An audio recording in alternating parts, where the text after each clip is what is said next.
This free program is paid for by the listener members of KPFK. If you're not already a member, consider joining with us and keep free speech alive.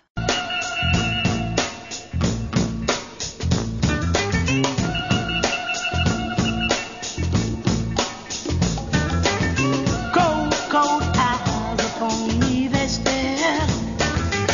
People all around me, and they're all in fear. They don't seem to want me. For KPFK 90.7 FM in Los Angeles, I'm Scott Horton from Antiwar.com, filling in for Gustavo Arellano, who's off today. I appreciate y'all tuning into the show. We got a good one lined up for you. Really, my favorite kind of radio is that come together at the very last minute, and that's what we have for you. Andy Worthington will be here to talk about Guantanamo Bay and the trial of Omar Khadr and more. Also, Michael Hastings will be here to talk with us about Afghanistan. That'll be in about 20 minutes from now. But first, we will go to the great Patrick Cockburn. He is the Middle Eastern correspondent for The Independent. That's independent.co.uk. And he is the author of the book Muqtada, about Muqtada al-Sadr and the future of Iraq. Welcome to the show, Patrick. How are you doing? Good to be back.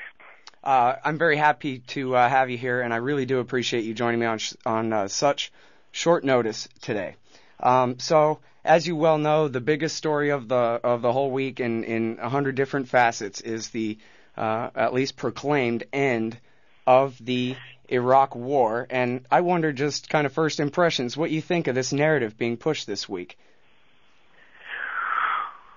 Well, I think that it's being portrayed as sort of a semi-success, but I find it difficult to take it seriously, when I look around Baghdad and 1,500 checkpoints, half the city in ruins, you climb on top of, I go up on top of my hotel and look around for cranes, there's no cranes, nothing's being rebuilt, and just this last month when everybody's declaring, or some people are declaring how well things went, I think we had 430 dead in Iraq, that's an awful lot of people.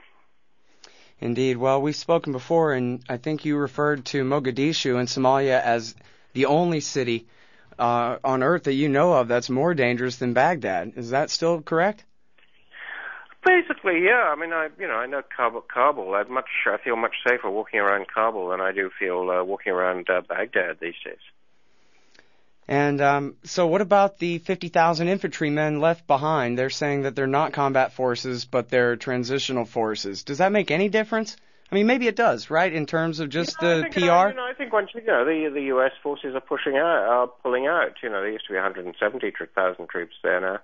It's 50,000. They're mostly in the bases. U.S. troops haven't been in the cities or towns since June last year. So they're pulling out, but they're leaving a country behind, which is really a wreck, it's, and you can tell that, don't take my word for it, but 2 million refugees in Jordan and Syria, another 1.5 million Iraqis, this is a country of 27 million population, another 1.5 million Iraqis who are fled within Iraq and don't dare go home. That's the real indicator, to my mind, of the state of violence and the state of fear.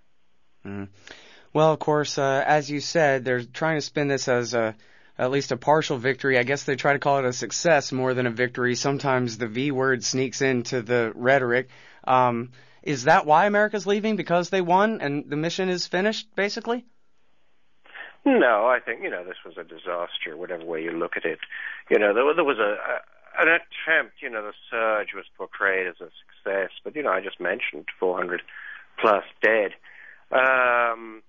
The surge was really more to do with PR than the reality on the ground in Iraq.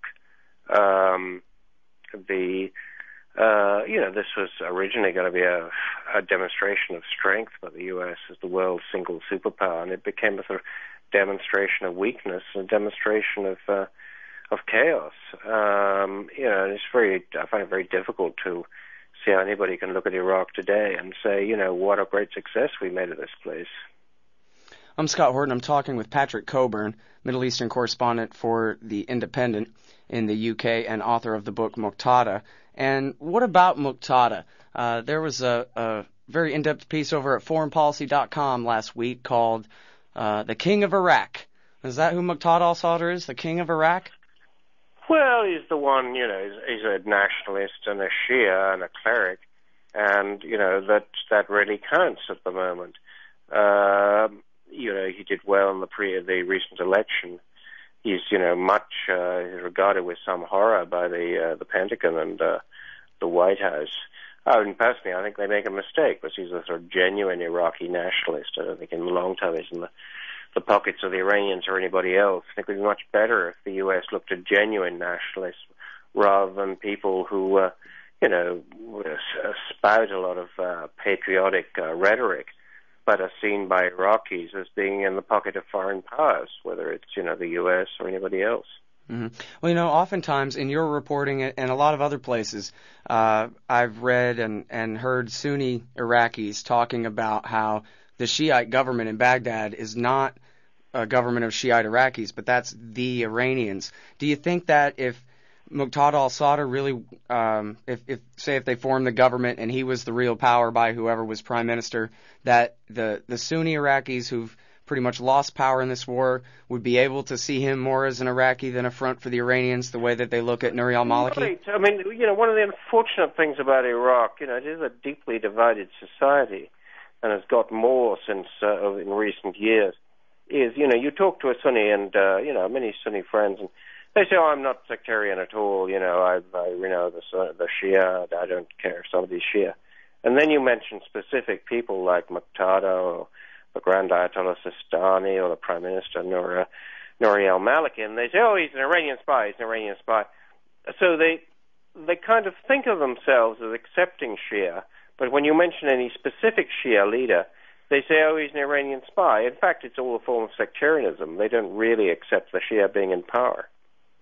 Well, back in the early days of the war, I'm thinking the first battle, it was kind of a simultaneous battle, right, in the spring of 2004 in Fallujah and in Najaf at the same time. And Sadr had filled pickup trucks full of men to send them up to Fallujah to help them fight as a kind of show of nationalist solidarity and that kind of thing. And yet, I guess he spent the past few years in Iran. Have we pushed him really closer to Iran, or is he simply hiding out there where we can't get to him? Yeah, if you're a militia, we're going to fight the U.S.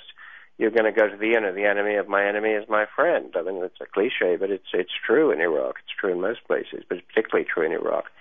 The Muqtada one didn't ever, historically, he and his family had very bad relations with Iran. The Iranians always closed down their offices. They didn't like the way they were Iraqi nationalists. But when he was going to be fighting U.S. forces, then he looked for allies, going to supply them with ammunition and so forth. So he looked to the Iranians. But I think this is mostly tactical.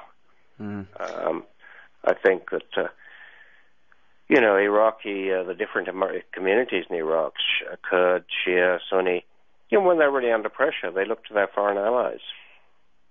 Mm-hmm. Well, so you were saying that he at least has a reputation of being much more nationalist than, say, the old Badr Brigade and the Supreme Islamic Council.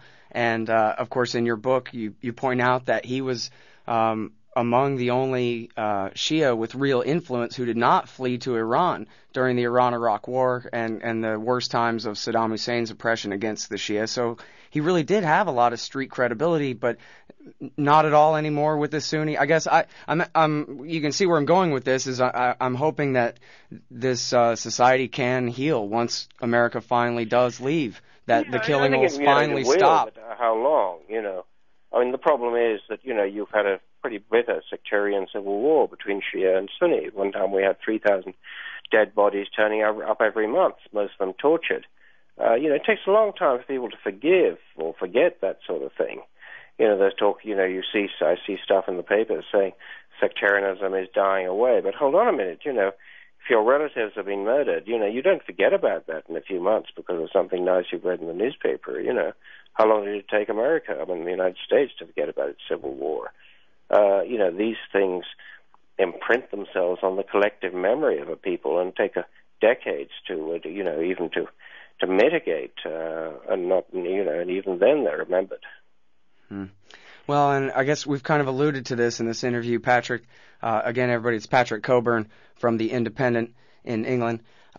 We've kind of alluded to the failure so far of the political factions in Iraq to resolve who's going to be the prime minister, who's going to be able to form a government. Here we are beginning September, and the election was last March.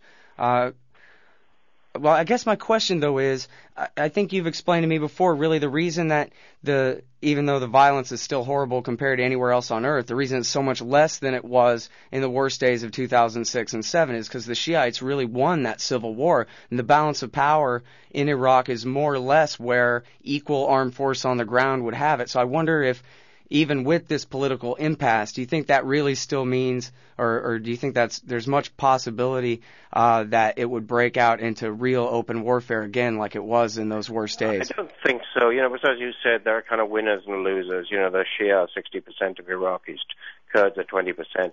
The people who are most sort of angry at the moment are the Sunnis, they're another 20%. So, I think that, you're achieving a kind of stability, but it's a pretty sort of grisly type of stability. It's a stability when you have extreme violence.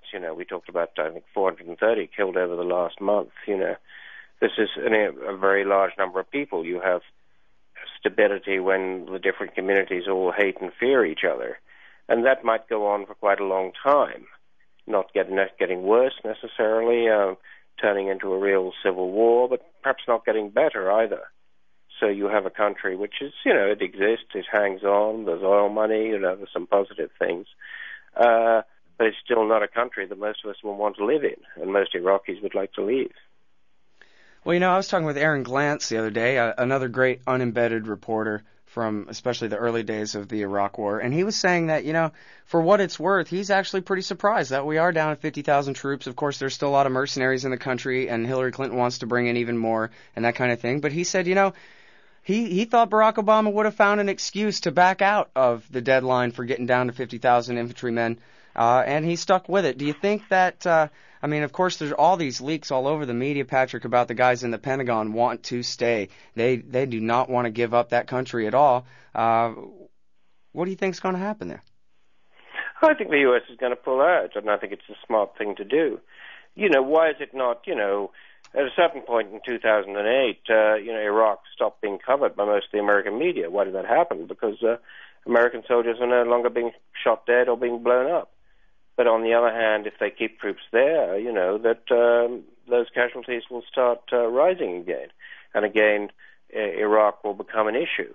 Now, I think that, the smart move for the White House is to get out, not to allow that to happen. It's all very well at the moment. They're saying, well, hold on a minute, no American soldiers are not being killed. One of the reasons that's happening is that various forces in Iraq know the Americans are leaving, tell them that the Americans are going to stay, and they may take a different attitude. Well, so what about Kurdistan? This is almost always left out of the discussion. It doesn't seem like the status of Kirkuk is resolved, and how all important is that? Yeah, but this is, it's negative in some ways. The Kurds are really sort of terrified. But at some point they'll be, as one Kurd put it to me, their nightmare, he said, was they'd be, once again alone, faced by Baghdad, faced by an Iraqi Arab army. So, what are they going to do? Well, they're getting, they want to get in closer relations with the Turks. They form part of the government in Baghdad. They don't want to fight another war. It's doing better than the rest of Iraq. But that's maybe not too difficult to do. Well, is Kurdistan the place most likely for permanent American bases to be? I'm not so sure. You put permanent American bases, but hold on, maybe that does you good, but you've got the Americans around, they might defend you. On the other hand, you just made a lot of enemies. The Iranians aren't going to like that. Maybe Baghdad isn't going to like that. That's not something you can just sort of dream up on the moment and suddenly plonk down a lot of big bases. How do you defend those bases when people first start, shooting at them? So I'm not so sure that's going to happen.